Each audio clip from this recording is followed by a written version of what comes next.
termina bem. O tema de vocês é: és vencido ou vencedor? Não é isso? Perfeito. Abra sua Bíblia. Gênesis capítulo 3. Gênesis capítulo 3. Versículo de número 8.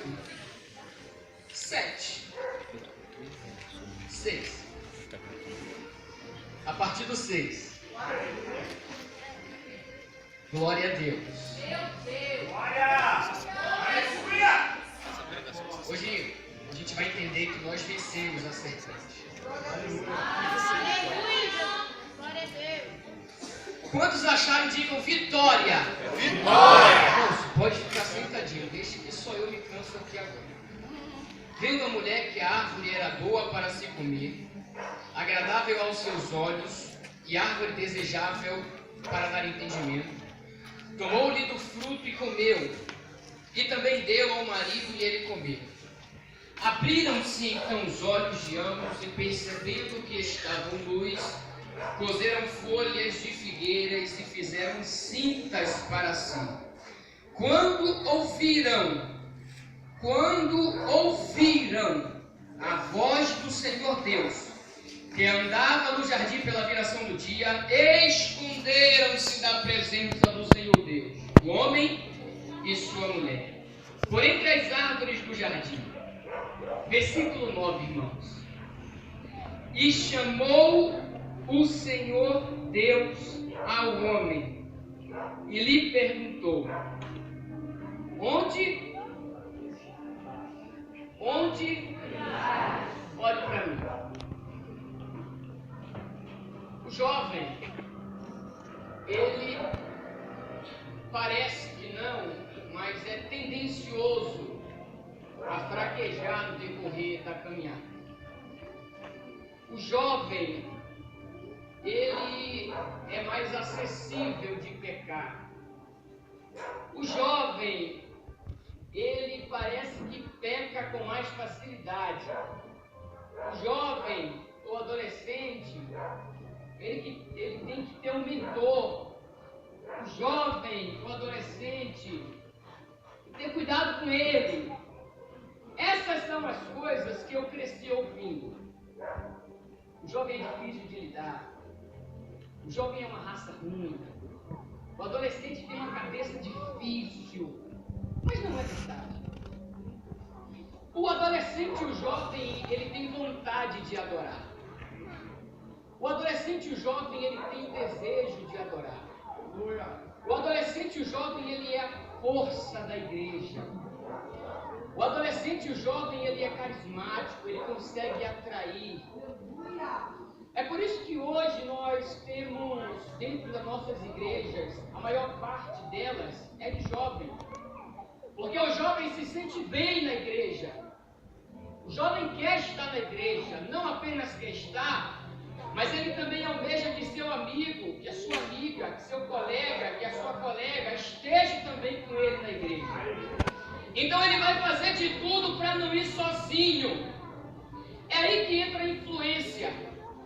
Quando você não consegue arrastar quem está fora para dentro, com certeza aquele que está fora, ele vai conseguir tirar você daqui.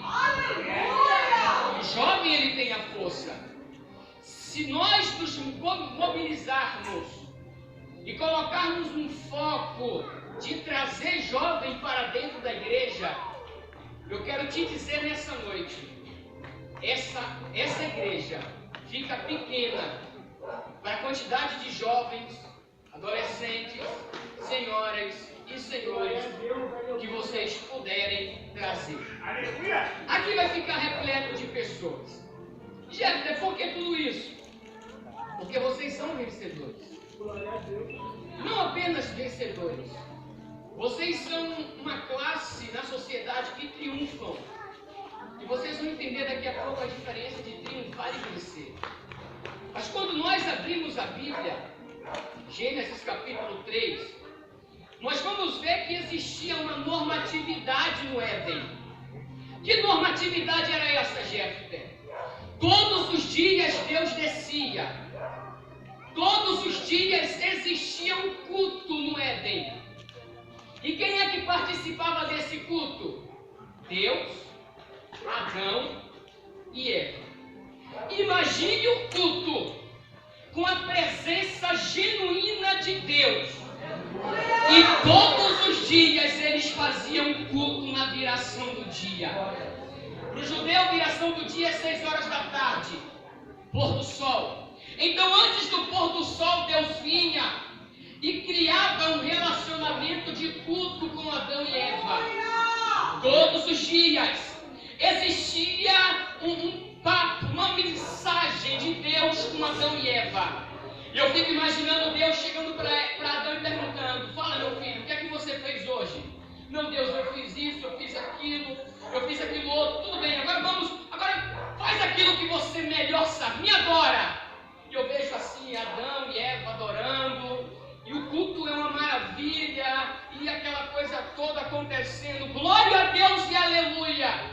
Mas teve um dia que a visita foi diferente, e é aqui que mora o perigo. Porque se todos os dias quem fazia uma visita a Adão e Eva era Deus, proporcionando a eles dois um culto magnífico, transcendental, sobrenatural, fora do comum, por outro lado, um dia apareceu alguém para frustrar com o culto de Adão e Eva. Quem é que aparece, Jefté? Quem vai aparecer é a serpente. A serpente vai aparecer justamente quando o culto de Adão e Eva já parece ser costumeiro. Como assim, Jefté? Nós precisamos ter a ideia que Deus precisa ser desejado em todos os momentos. Mas Jefté, a filosofia diz que o desejo é um problema. É verdade. O desejo, ele é um grande e um grave problema, porque o desejo, segundo a filosofia, ele acaba quando você possui aquilo que você tanto deseja. Vou dar um exemplo. Se alguém, um pai ou uma mãe aqui tem um filho, e muitos aqui são filhos, o filho então vai fazer a cabeça do pai e vai dizer: pai, me dá uma bola. O pai diz: não, meu filho, eu não tenho dinheiro para te dar uma bola agora. Pai, me dá uma boneca. Filha, eu não tenho condições no momento de te dar uma boneca, mas quando o papai tiver, papai vai te dar uma boneca. Então a filha e o filho ficarão desanimados, mas não cessarão de desejar a bola e a boneca. É o desejo. O desejo vai ficar ardendo no coração do filho e da filha. Vai passar uma semana, mas na semana seguinte, o filho e a filha vão novamente chegar para o pai e para a mãe e dizer: pai, me dá uma bola. O pai vai olhar e vai para ele e vai dizer: filho, eu ainda não tenho condição. A filha, eu não tenho como te dar uma boneca. Então o filho e a filha vão insistir, porque eles desejam, eles anseiam, eles almejam, eles querem de todas as formas a bola e a boneca. Vai chegar um dia em que o pai vai pegar a mão da criança e vai dizer: meu filho, hoje papai tem condição de te dar uma bola, hoje mamãe tem condição de te dar uma boneca, vamos lá na loja. E quando chega na loja, o coração da criança está batendo a 1000 por hora. O coração daquela criança parece que vai sair pela boca, porque aquilo que ela tanto queria, enfim, ela vai ganhar. Então o pai compra a bola, compra a boneca e vai dar para a criança. A criança pega aquela bola, pega a boneca, rancheira em casa, chama as amigas, diz: vamos brincar de casinha, de comidinha, vamos dar comida na boca da boneca, mesmo que ela não coma. Mas criança é assim, os meninos vão chamar a garotada, vai jogar um futebol, mas o tempo vai passar e aquela boneca vai ser esquecida. Por quê? Porque não se tem mais desejo. O desejo acaba a partir do momento em que você É por isso que existe um grande problema no desejo. O que é que isso tudo tem a ver com Adão e Eva? Quando eles desejam demais e eles têm agora a presença de Deus, vira um costume. E o culto, quando é prestado por costume, fica metódico, fica sem graça. Você vai para a igreja por ir, você faz as coisas por fazer. Então agora você não se sacia mais, porque você já foi saciado por aquilo que você tanto buscou. O que é que acontece com Adão e Eva, Jefté? Eles cansaram de todo dia fazer a mesma coisa e receber a mesma presença. E quando se cansa de fazer a mesma coisa, qualquer outra que aparece se torna novidade. Qual é a novidade de Adão e Eva? A serpente. É aí que está o problema. O que está tirando muito jovem, muito adolescente, muito obreiro, muito crente da igreja é a novidade. A novidade de um novo tipo de culto, a novidade de um novo tipo de veste, a novidade de um novo tipo de paladar, a novidade de um novo tipo de relacionamento, a novidade de um novo tipo de andar pela rua, a novidade de um novo jogo no celular, a novidade de novos aplicativos. O que se torna novidade faz a sua antiga obsessão por algo ficar para lá e você vai em busca da sua novidade. O que a serpente está querendo é atrapalhar o culto de Adão e Eva. O que a serpente está querendo é atrapalhar o culto de Adão e de Eva. Se você não sabe, quando vocês começaram a colocar essa festividade no papel, o tempo todo a serpente queria frustrar o sonho de vocês cultuarem a Deus aqui nessa noite. Por quê? Porque o objetivo da serpente é frustrar o culto em ação de graça a Deus no grupo Eu Tenho a Marca da Promessa. Quando vocês se juntaram e resolveram fazer essa festividade, a serpente começou a fazer projetos e dizer: não vai acontecer. Por quê? Porque o que ela quer é frustrar com o seu culto nessa noite. Quando você estava se arrumando hoje, de alguma forma a serpente tentou fazer você não vir. Por quê? Porque o que ela está querendo é não deixar você cultuar a Deus aqui nessa noite. Eu estou pregando aqui e eu tenho certeza que nesse exato momento a serpente está tentando fazer alguma coisa para que você não venha cultuar a Deus nessa noite. Eu estou ministrando aqui e a serpente está colocando na tua mente aquele fato que aconteceu semana passada, aquele garoto bonito que te deu bola, aquela garota bonita que te deu bola, mas isso não é hora de pensar nisso, isso é hora de cultuar. Mas por que, Jeff, que essas coisas vêm na minha mente? Porque a serpente está querendo frustrar o teu culto nessa noite, mas no nome santo de Jesus, eu aqui como profeta de Deus, eu venho profetizar: a serpente não vai ser impedimento para você adorar nessa noite, queira ela ou não.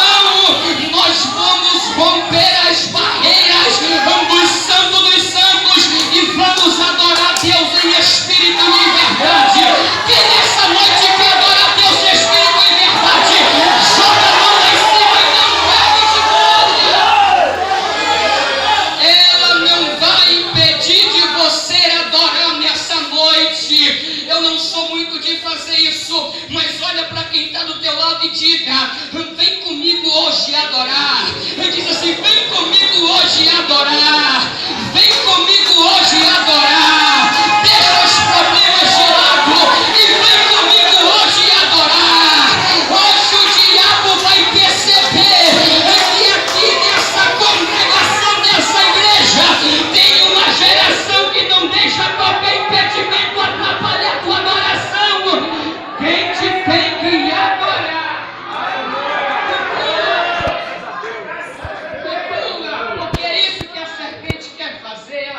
falou que esse tipo de fruto eu não posso comer. Não, mas Deus não falou isso.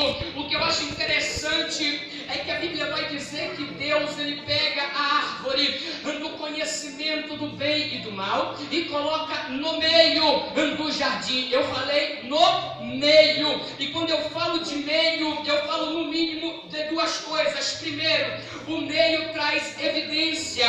O meio traz evidência, ou seja, toda evidência serve como um alerta.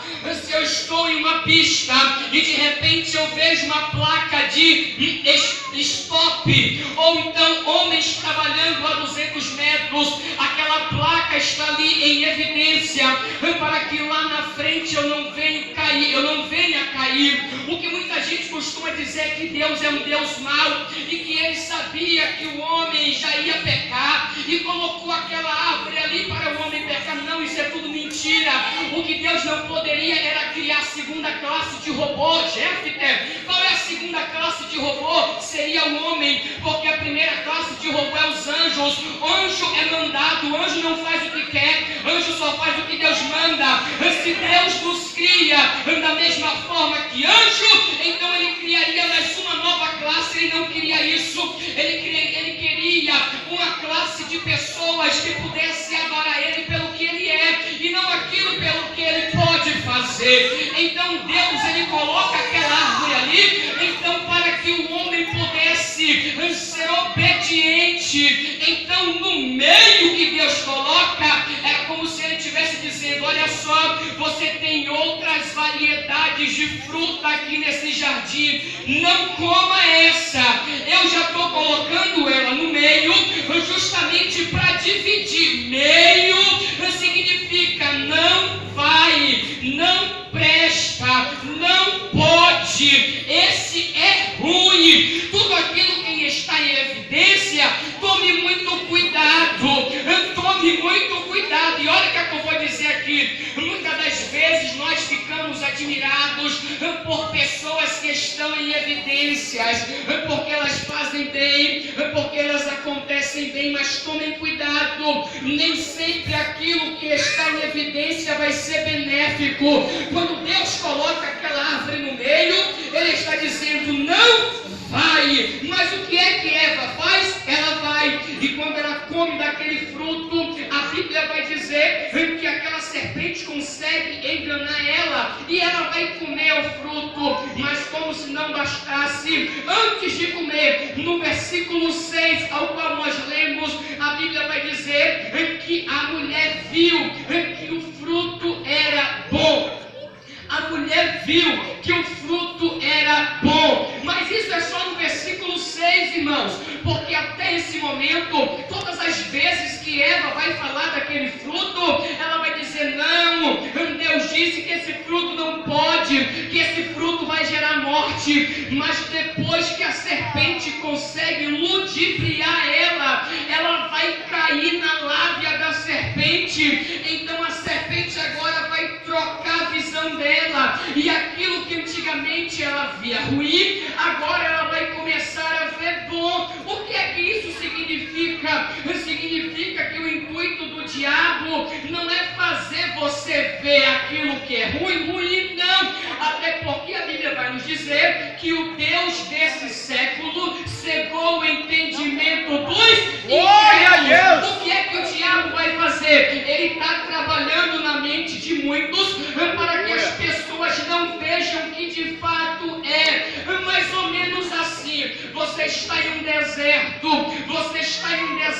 muito quente, e todos nós sabemos que deserto é lugar de miragem. O que é que o diabo está fazendo no nosso tempo? Colocando miragens para que eu e você venha cair, e depois nós vamos dizer: eu achei que era bom. Não era. O que é, Jefter, que acontece nos nossos dias? Pessoas que estão fazendo aquilo que é errado. Antigamente era, mas hoje parece que não é mais. Eu vou dar um exemplo. Você sabia que tem muitas igrejas que já foi permitido o divórcio para pastores? O que é que isso significa? Significa que o diabo já está cegando o entendimento errado. pecado, mas parece que no tempo em que vivemos, as pessoas já conseguem olhar isso de uma outra forma. Eu vou dar mais um exemplo para vocês que estão jovens. Eu cresci ouvindo meu pai dizer: namora apenas uma, namora aquela que você vai casar, fica virgem até o casamento. E o que é que hoje acontece? Acontece que hoje casar virgem já é um sinal de vergonha. Na época dos meus pais, casar virgem era um sinal de honra, mas hoje parece que já é vergonha. O que é que isso está nos dizendo? O que é que Deus quer nos dizer? Parece que as coisas mudaram. As informações que o diabo está mandando é assim: ei, todo mundo da sua sala já fez, você não vai fazer. Todo mundo da tua rua já fez, você não vai fazer. Todo mundo já beijou, você não vai beijar. Todo mundo já contou, você não vai fazer. O problema é que o diabo ele investe assim. Ele não vem por baixo, ele vem por cima. Ele não vem daquela forma sagaz, não. Ele vem na pontinha dos pés, dizendo: olha só, ninguém vai ficar sabendo. Ah, foi seu pai que diz que não pode. Não é bem assim. Seu pai não te ensinou direito. Deixa eu te explicar aqui direitinho. E com esse papo, a serpente está ludibriando muita gente no nosso meio. Qual é o problema? O problema é que estão cedendo, estão se abrindo, estão dizendo que pode. Não pode. Deus, ele não tem compromisso com quem abre a guarda para a serpente. Deus, ele não tem compromisso com quem abre a guarda para a serpente. O que Deus nessa noite está dizendo não adianta fazer as pazes com Deus aqui dentro e estar de coligação com a serpente lá fora.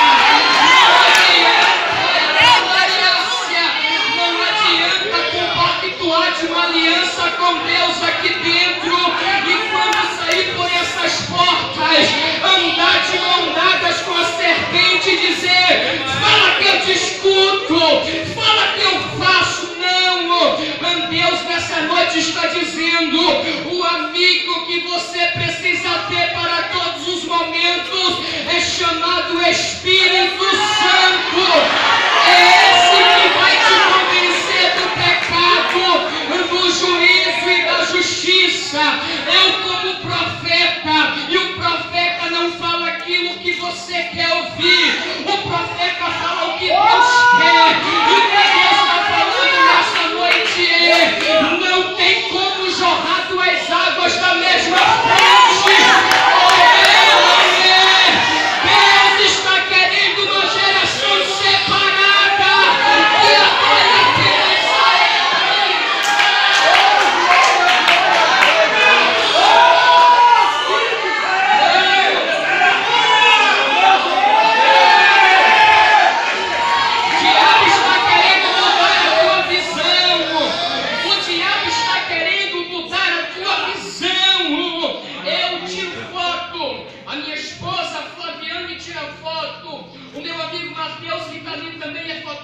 tira foto, e uma coisa que nós observamos na foto é o chamado foco. O que é o foco, Jefté? A nossa visão, ela tem uma amplitude em olhar 180 graus.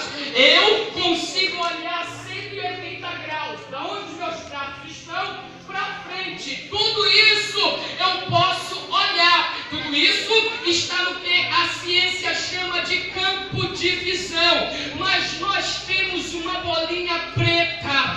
Assim também como a máquina fotográfica tem uma lente mais especial que serve para focar naquilo que você tanto quer. Logo, quando você foca no que você quer, tudo que está em volta fica desfocado. Logo, o que é que o inimigo está usando nos nossos dias?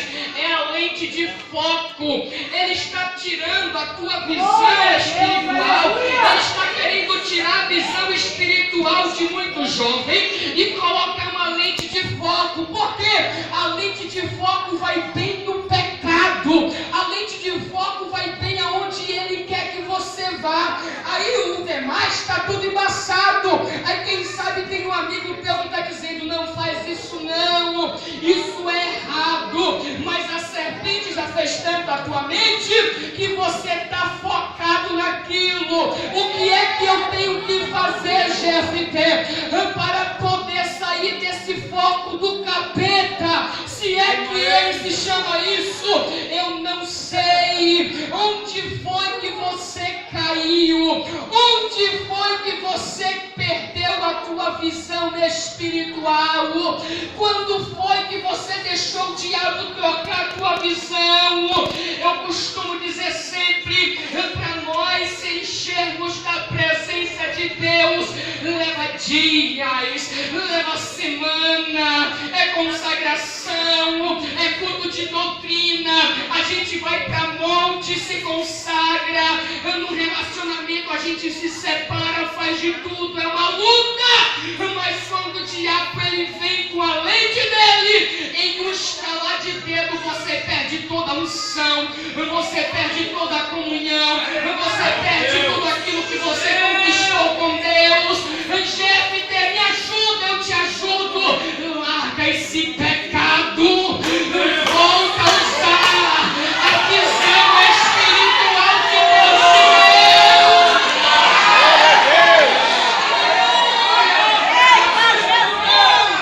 Jefté, mas eu sou adolescente, pega leve. Não, você não é adolescente, você é crente.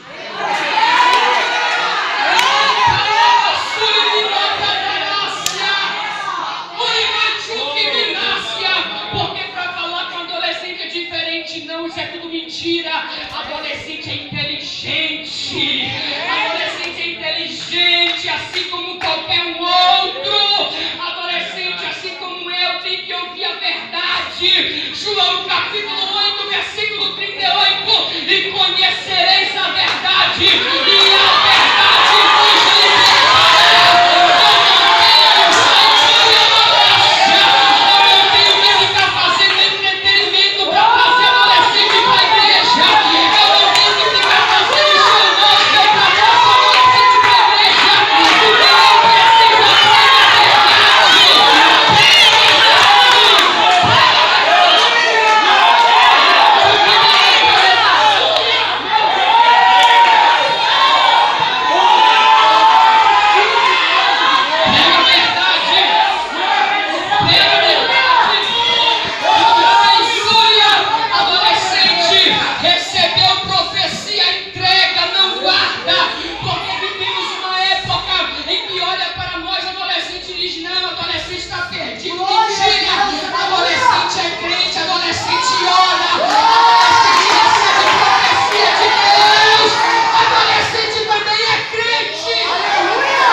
E certa feita eu preguei na matriz lá em Salvador, na minha igreja. Quando eu termino de pregar, não ouvia um glória, não ouvia um aleluia. Escute, adolescentes, quem sabe alguns aqui já ouviram, mas vocês não.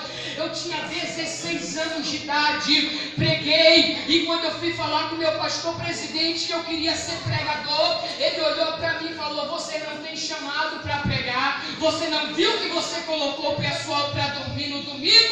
O que você quer sendo pregador? Eu olhei para ele e falei: tá bom. Eu chorei muito, eu quase desisto de ser crente, mas um mês depois eu recebo um convite para pregar no congresso de juniores na minha igreja.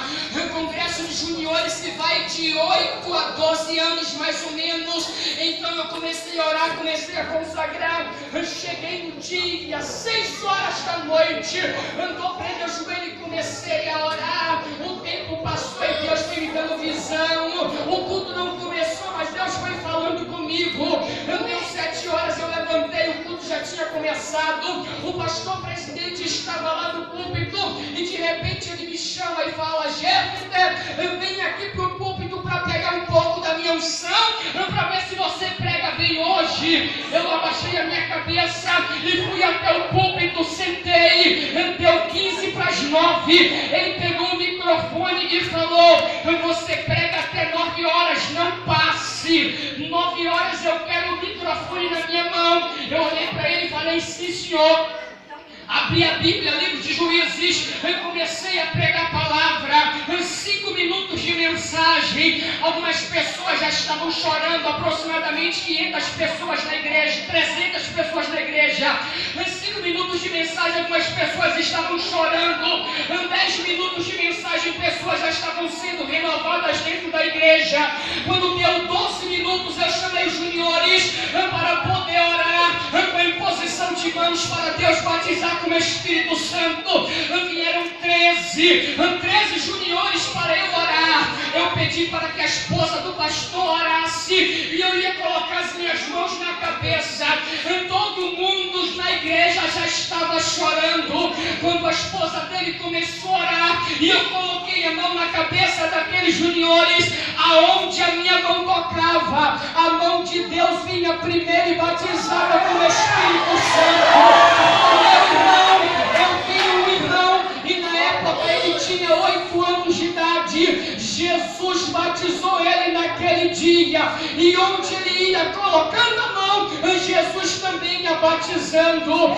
Quando a irmã terminou de orar, eu achei que ela ia me devolver o microfone, mas o pastor presidente não deixou e roubou o microfone da minha mão.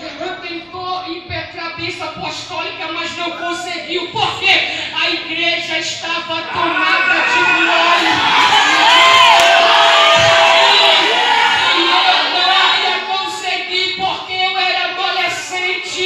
Mas quando Deus ele tem uma chamada na vida de alguém, pode falar o que quiser. O que Deus falar ao teu respeito vai se cumprir na íntegra, porque Ele é fiel.